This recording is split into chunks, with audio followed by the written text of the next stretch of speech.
everybody. We will go ahead and start for Patrick. Go ahead, Aaron Ladd.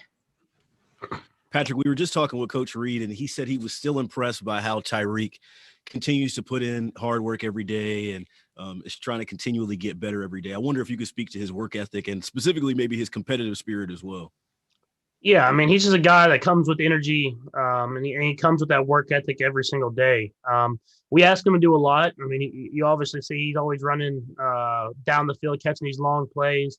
He's running intermediate routes. He's running jet sweeps, and he wants to take every single rep. I mean, he's out there for every single one of them to get the timing down, runs down there, scores touchdowns, and then he's in the huddle again for the next play. And so you hear about that with all the great receivers, but to see it firsthand, I mean, it's truly a special thing.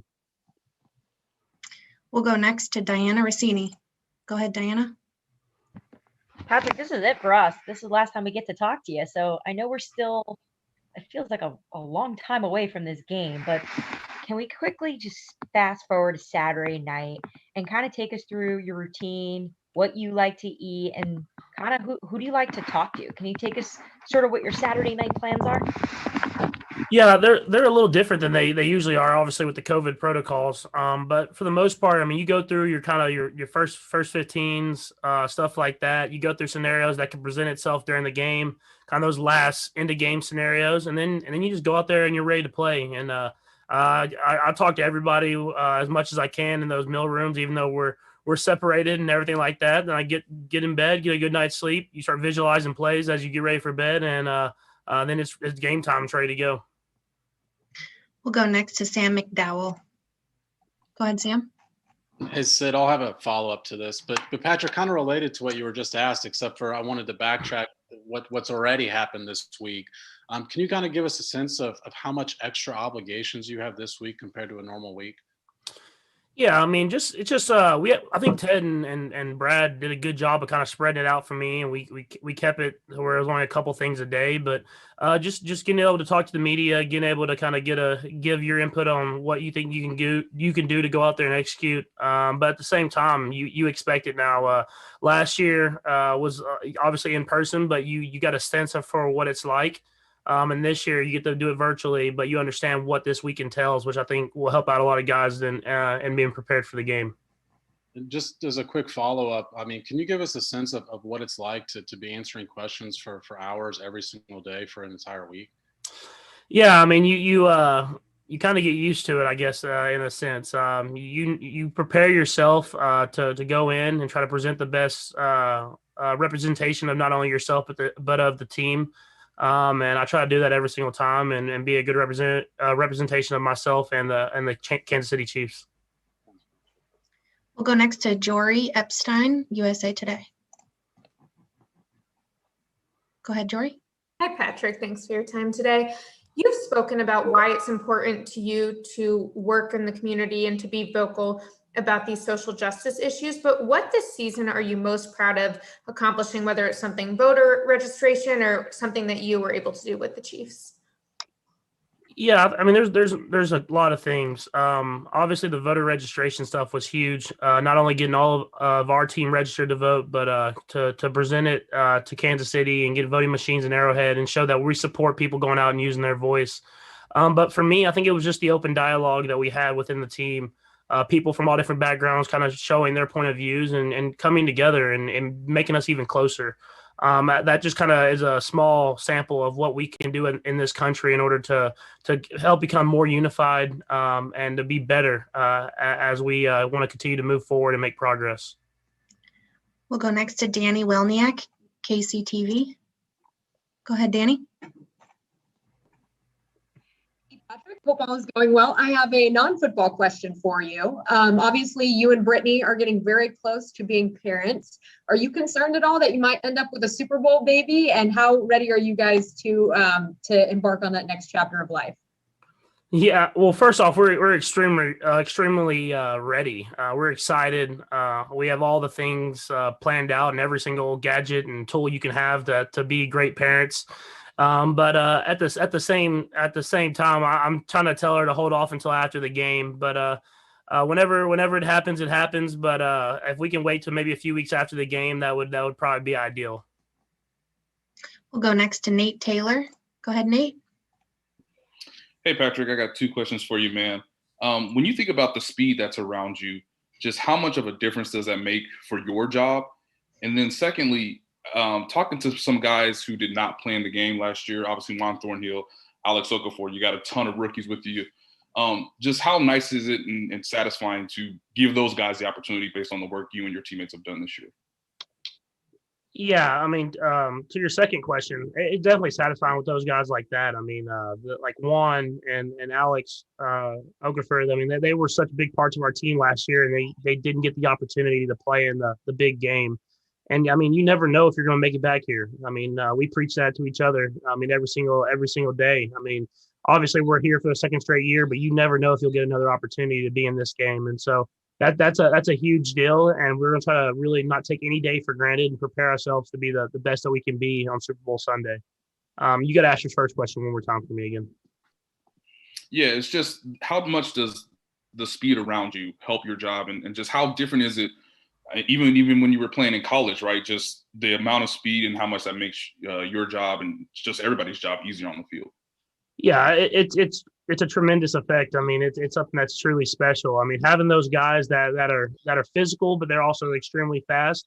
It puts defenses in dangerous spots. I mean, that when they want to bring pressure, and you see how we do so well against pressures, is because I can get the ball out of my hand quickly, and these guys can make plays happen. And so, I mean, it's something where it makes defenses really have to second guess what they want to do in order to stay on top of guys like Tyreek and McCole and all these other receivers that we have. And it opens up the field for guys underneath. And it's something that really is a big part of our offense.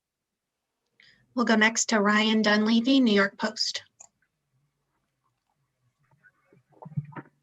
Hey, Patrick, I want to ask you about Damian Williams. Speaking of guys who can't play in the game like last year, Damian opted out. He could have been the MVP last year. Have you guys stayed in touch with him? And when you talk about a guy who had such a big Super Bowl last year and he's not even here this year, is that just kind of the craziness of COVID?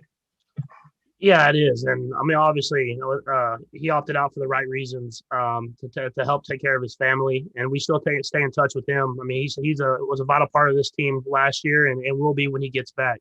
But at the same time, we have to continue to let guys step up and make plays. And I feel like that running back room has kind of really held their own and done great things. Obviously, Damian will be missed. But hopefully we can win this game and have him back next year and have another chance to make a run at it. We'll go next to Nick Hamilton. Go ahead, Nick. Hey, Patrick, congrats on making the Super Bowl again. I wanted to get your thoughts on, you're a huge also a baseball fan. I saw you wearing a lot of Negro League baseball gear. How important is that for you to represent such an important time in our history and sports? And have you been also to the Negro League Baseball Museum there in Kansas City? Yeah, I have been to the museum, and it's honestly pretty amazing, honestly. And obviously, you want to keep representing that not only for the Kansas City community, but for the African American community that was such an impact in baseball and all sports. And so I try to do the best that I can to really show respect to the people that came before me, that gave me the ability to be playing this sport that I love on the biggest stage of all. We'll go next to Omar Ruiz. Hey, Patrick, I heard you mention, about the voter registration campaign and the polling place efforts that you guys helped with. And I know Tyrann Mathieu was a big part of that as well. I'm just curious what sort of confidant he's been for you, or maybe even a mentor in some of the community initiatives, and just kind of how you are as a leader. Yeah, I mean, Tyrann is a tremendous leader, not only on the field, but in the community. And being able to see him work, being able to see the way he goes about being in the community and helping people from all different backgrounds and all different walks of life. I mean, it truly is special to see. And it's someone like you said, that he can be a mentor to me as I continue to grow and mature, and ask him questions on why he does certain things and how he affects different people and how he can continue to make the community a better place, which will in turn help me make the community a better place. Real quick, Patrick, when's the baby's due date? I'm not supposed to tell, but it's coming up pretty quickly. All right. Thanks, man. We'll go next to Soren Petro. Go ahead, Soren. Patrick, a couple of questions, if I could. First of all, I'm curious. a lot of people say that Super Bowl, they let them play, right? That, maybe the DBs get to be a little more handsy. The offensive linemen maybe get to take a little more liberties. I'm wondering if first of all, you agree with that. And Sydney, I will have a follow-up. But do you do anything different? Do you guys prepare differently for that style of game?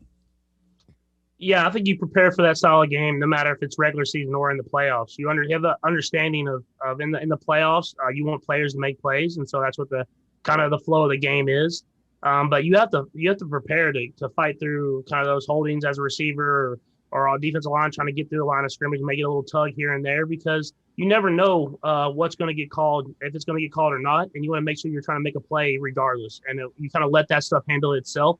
I think we found that out a lot my first year in the playoffs, and ever since then we've kind of known and came in with the mentality of nothing's gonna get called, and if it does, that works. But if it doesn't, we're gonna still try to make plays. And then I think it was Sam that asked the question about all the media that you do and that you kind of get used to it. Do you go home? I mean, especially since you guys can't really get out and about, right, like you normally would. Do you go home and watch the coverage, or do you just go, oh God, anything but taking a look at all this crap? Yeah, I kind of stick to watching other things. If I'm not studying different film things or studying the playbook and stuff that we're trying to execute, I'm usually watching anything else other than the media coverage of the Super Bowl and myself. It's more just watching whatever else is on TV. Basketball, Texas Tech basketball, about to be ranked back in the top 10. We'll go next to Chris Emma. Go ahead, Chris. Hey, Patrick, how are you? Doing good. What kind of quarterbacks coach is Mike Kafka, and what kind of things does he make you a better player? Yeah, I mean, Coach Kafka is a tremendous quarterback coach. I mean, he's someone that he came in kind of at the same time as I came in to this locker room, and even before he became the actual quarterbacks coach, he was already had a big imprint on what I did in developing me to be the player that I am, and he continues that. He stays on me. He's someone that preaches the fundamentals. And for someone like me who likes to get kind of away from that sometimes, it's good to have that person in your ear that is just telling you to take what's there, keep your feet in the right spots, make the throw the right way, because that's stuff that I need and stuff that he makes me better with every single day. We'll go next to Joshua Allen. Go ahead, Joshua. Hey, Patrick. How are you doing? Doing good. Jamel Dean and Vita Vea didn't play in the first game in Week 12. Studying the tape, what problems do these guys present, as well as the defense as a whole, when looking at the matchups? Yeah, I mean, obviously two impact players that weren't there last time. If you look at Dean, he seems like he makes big plays all the time as far as intercepting the ball, making big tackles, stuff like that you love to see corners do.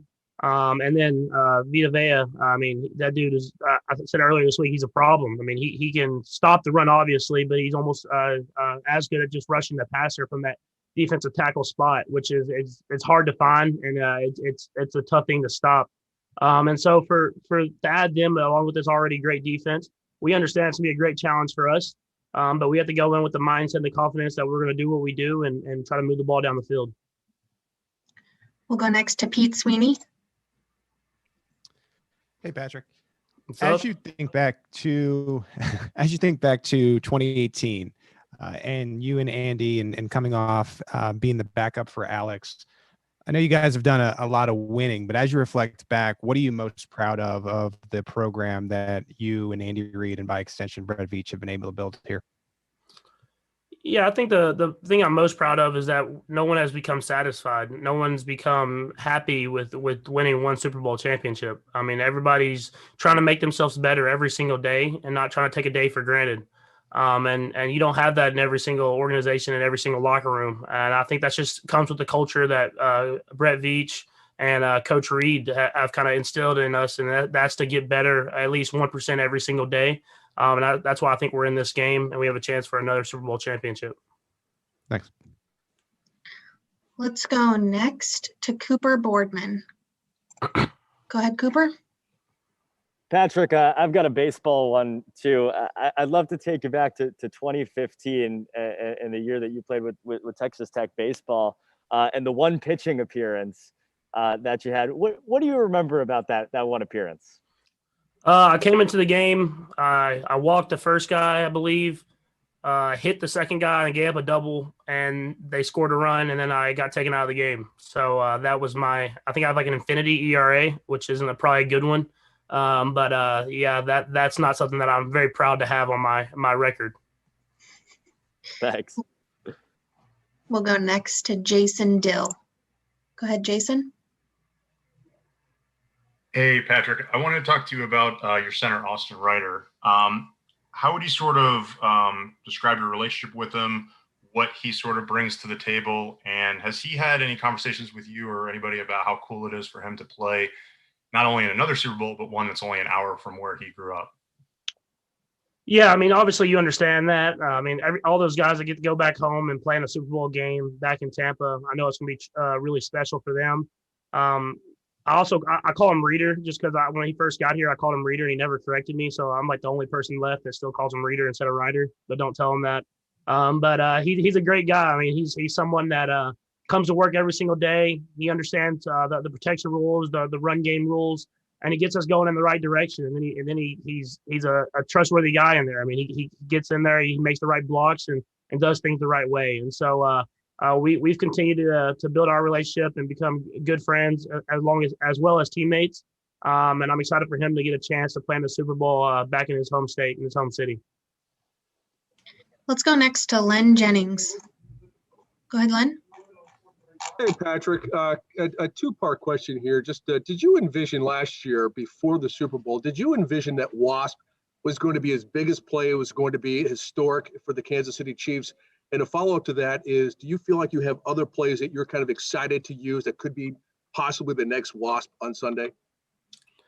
Yeah, I mean, you go into every game with an idea that you have certain plays that have a chance of being big plays in the game, touchdown plays and big chunks.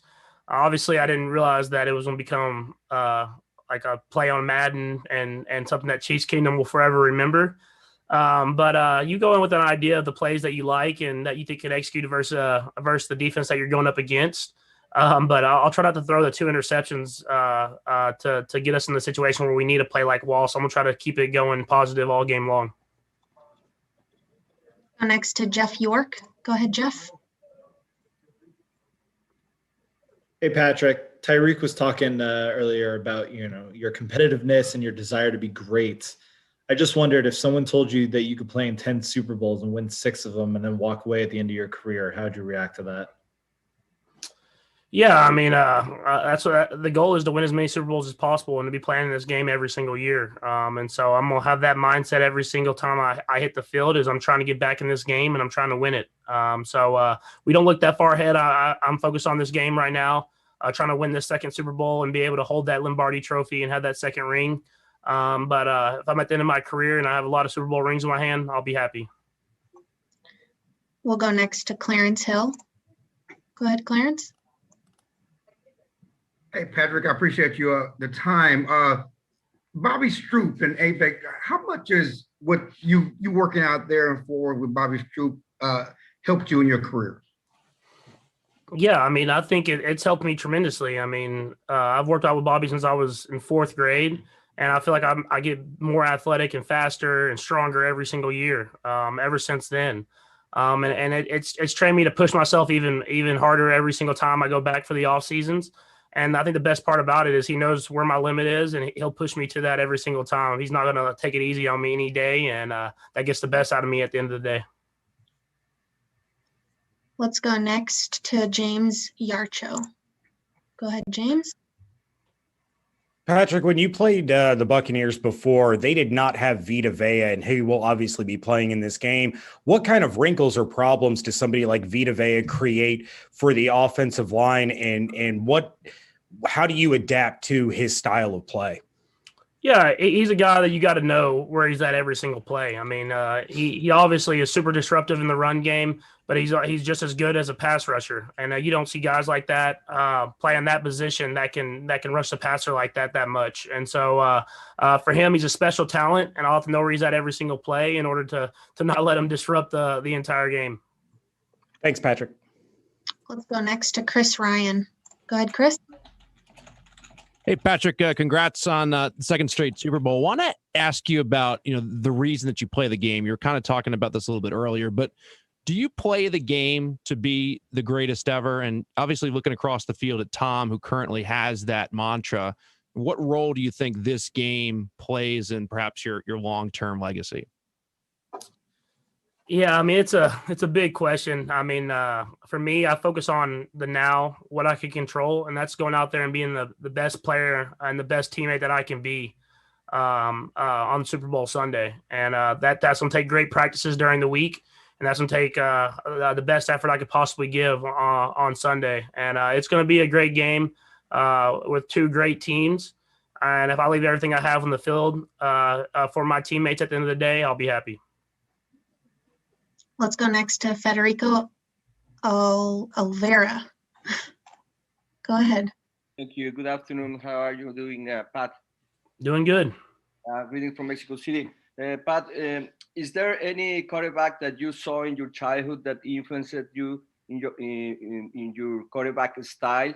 And from your perspective, what are those things that you think that have made Tom Brady different from other football players, not only the quarterbacks? Things that might have guys such as Michael Jordan, Michael Phelps, Simone Biles? Yeah, I think, I mean, to your first part of your question, I watched a lot of guys. I mean, I watched guys like Brett Favre, Matthew Stafford, Aaron Rodgers, Tony Romo, those guys that can move around and make plays happen. But I also watch guys like Tom. The way he's able to move within the pocket, get his team into the right play, and then at the end of the day, make the best play for the team to win.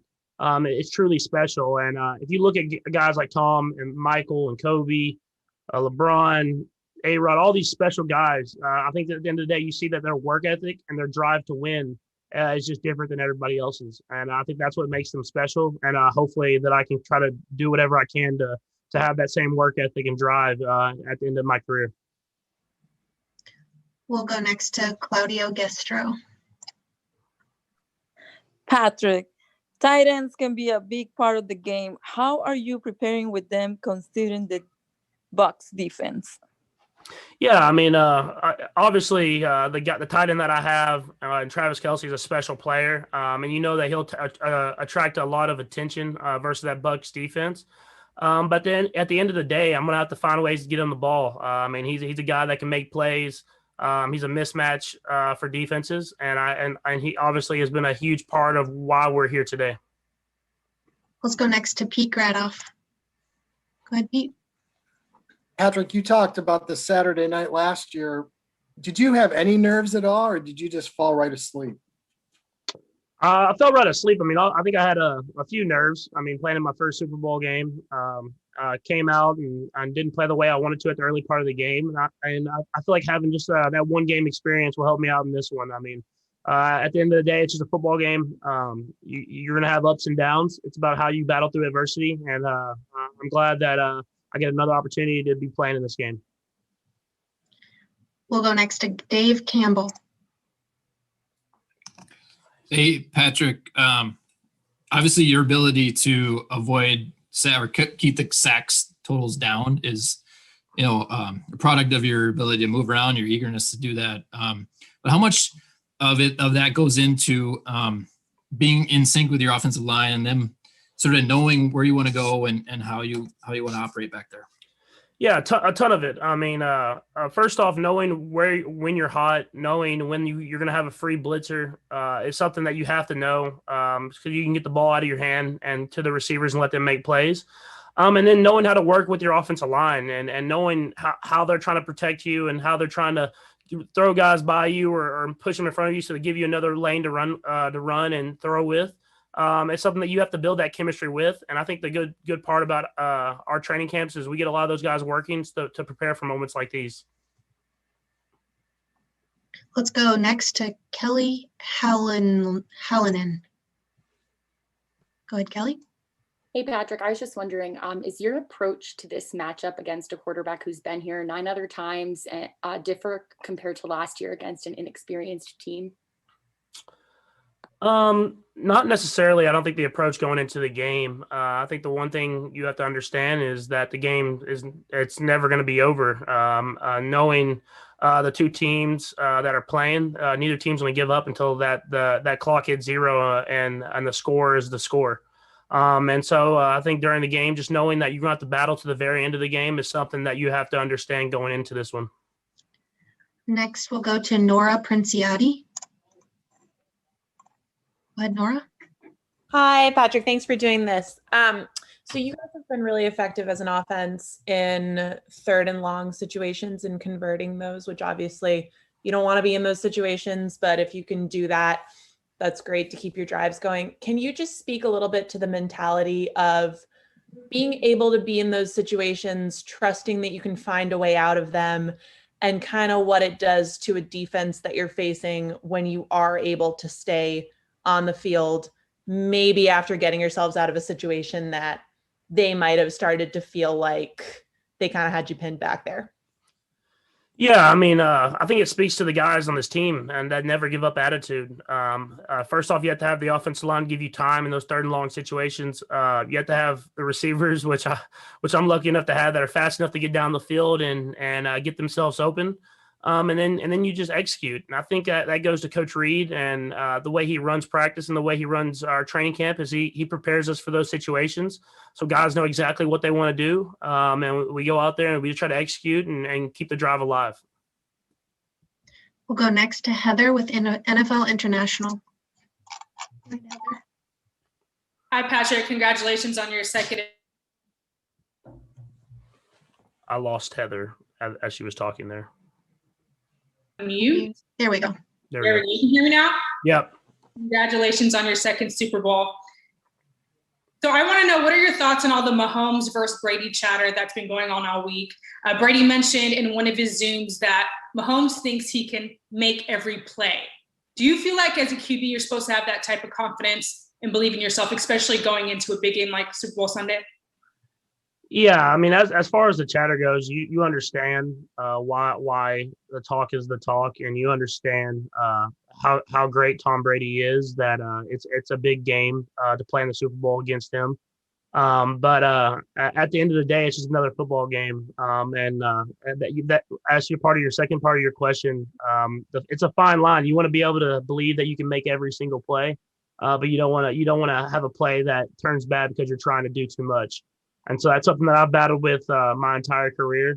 And it's something that I try to execute to the very top of the limit, but never going past it. Thanks. We'll go next to Jason Romano. Hey, Patrick, I wanted to ask you about your faith. I know it's an important part of your life. You come from a family of faith. Can you share how that faith in the Lord and prayer guides you as a football player and even more as a man? Yeah, I think it guides you as you know while you're playing the game, and you know that obviously you want to win, but at the end of the day, you're doing it for something that's much bigger than yourself, and you're trying to represent something that's much bigger than yourself. And I think having that confidence and having that trust lets you go out there and be who you are and play freely. Thank you. And we'll go to Richard Graves next. Go ahead, Richard. Hey, Pat.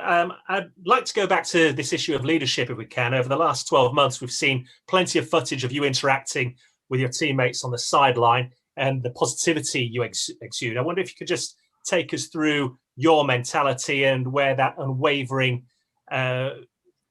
unwilling to be defeated, that unwavering attitude comes from.